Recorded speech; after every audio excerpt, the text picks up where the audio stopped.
So okay, in this video we'll be seeing some insecure configurations.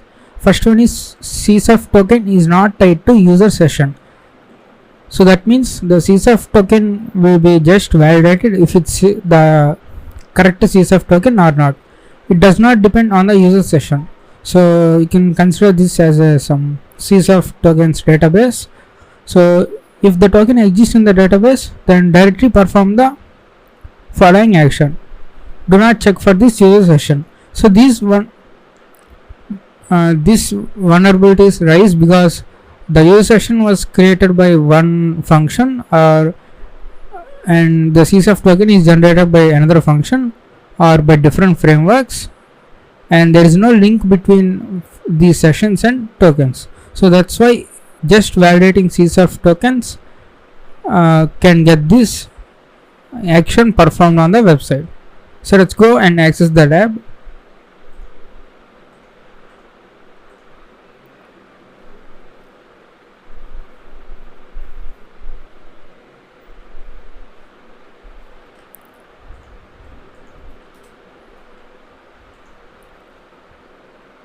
So click on my account. Let's log into the account Wiener Peter.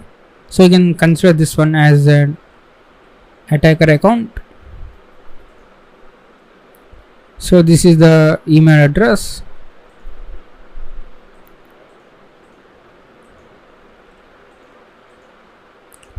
Now you can see there is the valid CSF token.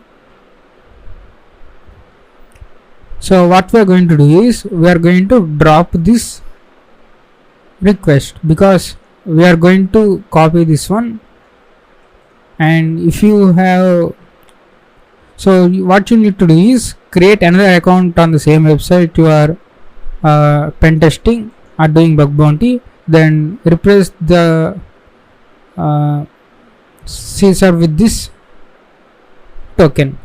So replace the token with this token and try to change the email address. If the email has been changed, then that means there is no relation between this session and the CSF tokens.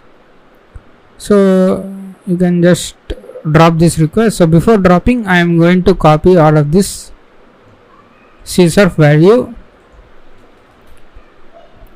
So what I am going to do is, you can see here in the body of the post request we have email address, email value and CSF parameter. There are two parameters. So you can just copy this, paste here, and change this to name to CSRF and the value to this one.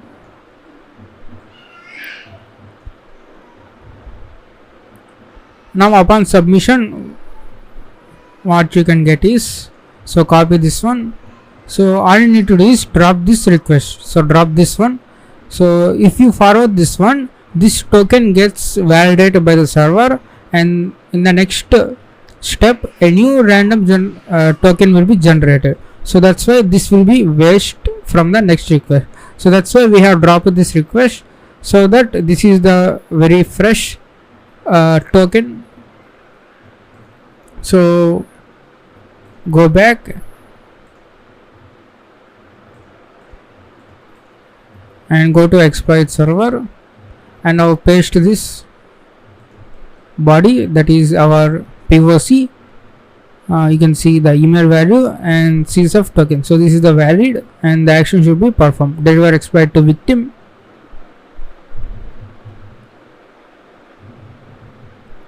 I'm sorry, I did not change the URL, my bad. So change this URL, change email. So deliver this exploit, and you should see the victim has opened the link and email got changed. So now you can log out the account and you can password reset using your email address. So the next lab we are going to do is cookie. CSF token is not tied to session cookie, so it is not tied to anything. So there is no matching between this session cookie and the CSF token. So here you can see in the cookie we have the session and the csurf key. Okay, and also in the body of the post request we have the csurf value and email. You can see these are not same, so these two should be matched for this, should be validated, but it is not tied to any session. So you can replace this session with your victim session and you can just get the action done. So let's go and access the app.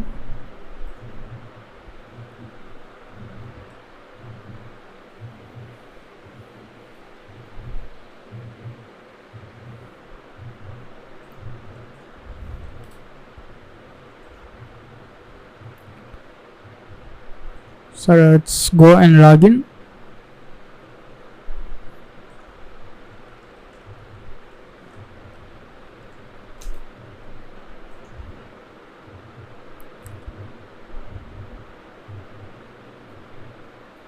So I think they have given 2 accounts, right? So 2 account, Carlos and Montoya. So now let's go and open this private window.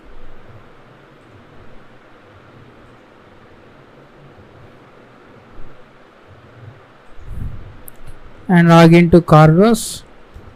So what you need to do is you can create 2 accounts on the website. So let's capture this request. So click on update email and now you can see CSRF key and CSRF this normal value in the body, and send this to repeater.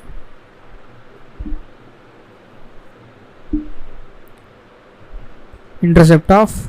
Now you can see email is changed to admin@gmail.com. Okay, that's fine. Now what we're going to do is go to this Carlos account and click on intercept on and click on update email. Now what you can do is you can change this session value. So we have the previous session value, that is this one. Where is this one? So let's copy this value, or you can also copy this key and this value. So let's remove this session.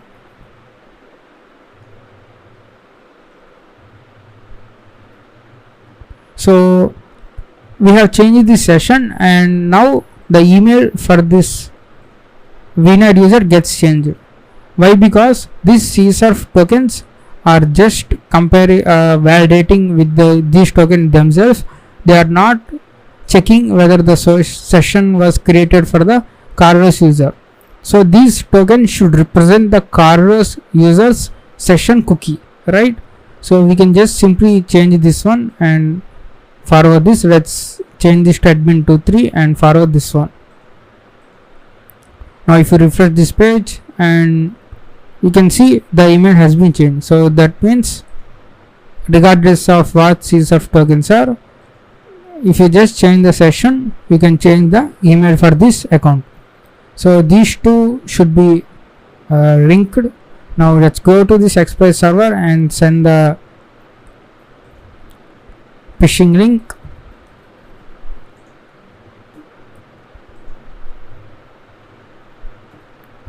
So before that, what we are going to do is we are going to find some input point that will actually inject into the cookie. So we have seen this, right? So there is additional variable, so value, that is CSRF key.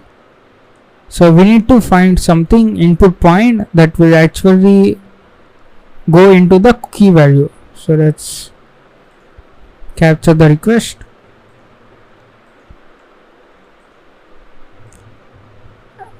and right click on this, do intercept response to this request. Now forward this one and here you can see set cookie. So whatever you give in this one, so ADC, that will be set as a cookie. So last search term is goes to ADC. So what we are going to do is we are going to add an image tag. Image source is equals to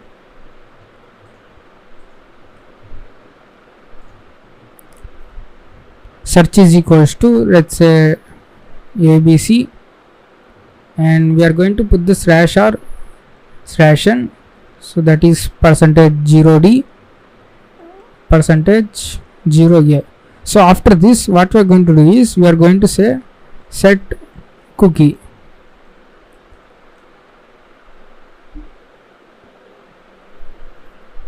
Set cookie, and the value should be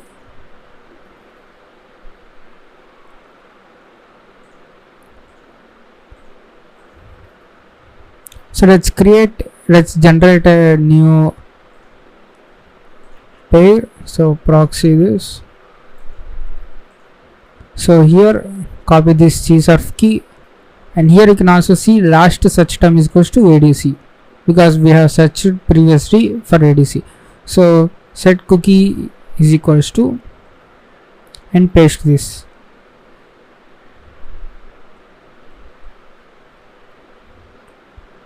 Now on error is equals to, now you can just simply copy this, submit. So basically what we are going to do is, so this, instead of this script tag, we are going to send this image tag. So copy this, paste here. So whenever the image is going to be loaded, the browser send the get request to this website, and the search term is this one, and we are putting a set cookie value is equals to this key. So we cannot put like this, so we can't put like an input type, so because this value is not going to be in the body, so we are sending this in the search parameter, so that this value will be loaded into the cookie. And now we also have the body, right? So you can just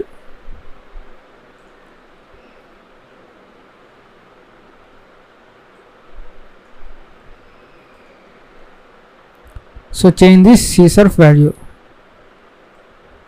So this is the latest pair.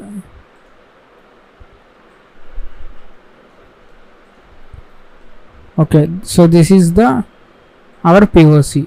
So whenever the victim opens the link, first image for this input tags, the image tag will send the get request. So browser send the get request, and this value will be automatically set to the victim session. And on error, because this is not an image, so there will be some error, and automatically this form will get submitted. So let's copy this one and paste this POC, and first let's drop this, so that these pair will be correct ones. No new random pair will be generated. So now deliver exploit to victim.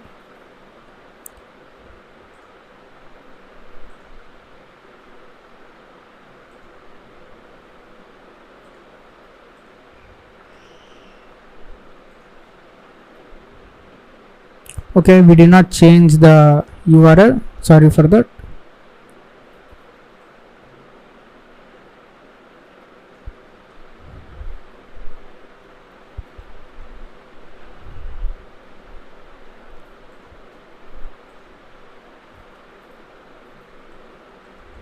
Change email. So upon opening the link, the email gets changed. So we got this is all the lab. So once again I'm going to explain this one. So these are the normal POC form that we will be generated for this one, email and the csurf token. So after this one, image src. So whenever image is going to be loaded, the browser sends the get request to fetch the image. So this is the request. So in the search field, we have already seen whatever you input at this, it will be going into the cookie value. So we set the slash or slash n to create the new line and set cookie. So this value. So this is the latest pair we have generated cserf key and this cserf value, and on error is equals to submit this whole form. So this will be perfect way to get the action done on the behalf of the victim user.